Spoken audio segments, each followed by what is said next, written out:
ഞാൻ ഇന്നിവിടെ ഒരു കവിത ചൊല്ലാം. ഈ കവിതയുടെ പേര് ഭക്ഷണം എന്നാണ്. രാജു കാഞ്ഞിരങ്ങാടാണ് ഈ കവിത എഴുതിയത്. ഭക്ഷണത്തെക്കുറിച്ചേറെ പറയുവോർ കർഷകരെ ഒരു നേരം ഓർത്തിടേണം. അവരല്ലോ ചേറിൽ നിന്ന് അന്നം വിളയിച്ച് നിത്യവും നമ്മളെ ഊട്ടുവോർ. വൈവിധ്യമാർന്നുള്ള പോഷകമേകയും നമ്മളായി മാറ്റിടുവോർ. ആദരിച്ചിടേണം അവരെ നമുക്കെന്നും അനാരോഗ്യമില്ലാതെ പോറ്റുന്നതിൽ.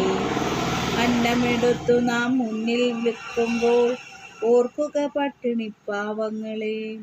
പാഴാക്കിടല്ലേ നാം ഒരു മണി അന്നവും വീതിച്ചു നൽകുക പാവങ്ങൾക്ക്. ഞാൻ ഈ കവിത ചൊല്ലിയത് കർഷക ദിനം വരുന്നു. അപ്പം കർഷക ദിനത്തിന് വേണ്ടി കർഷകരെ ആദരിക്കുന്നത് കൊണ്ട് ആണ് ഇപ്പം എനിക്ക് ഈ കവിത ചൊല്ലാൻ തോന്നിയത്. ഇത് അവർക്കായിട്ട് ഞാൻ സമർപ്പിക്കുന്നു. നമുക്ക് വേണ്ടി കഷ്ടപ്പെടുന്ന കർഷകർക്ക് വേണ്ടി. അവർ മണ്ണിൽ അന്നം വിളയിക്കുന്നതുകൊണ്ടാണ് നമ്മൾ ഈ ചോറ് കഴിക്കുന്നതും അതുപോലും ഈ പഴം, പച്ചക്കറി, ഫലവർഗ്ഗങ്ങളെല്ലാം നമ്മൾ ഉപയോഗിക്കുന്നതും അല്ലേ. നമ്മൾ വളരെ കുറച്ച് മാത്രമല്ല എന്തെങ്കിലും പച്ചക്കറി നമ്മുടെ വീട്ടുവളപ്പിൽ നടത്തുള്ളൂ. അപ്പോൾ ഇതിൻ്റെ പ്രാധാന്യം മനസ്സിലാക്കി എല്ലാവരും ഭക്ഷണം മിതമായ രീതിയിൽ ഉപയോഗിക്കുക. അന്നം ഔഷധമാണ്, അത് മറക്കണ്ട. ഓക്കെ.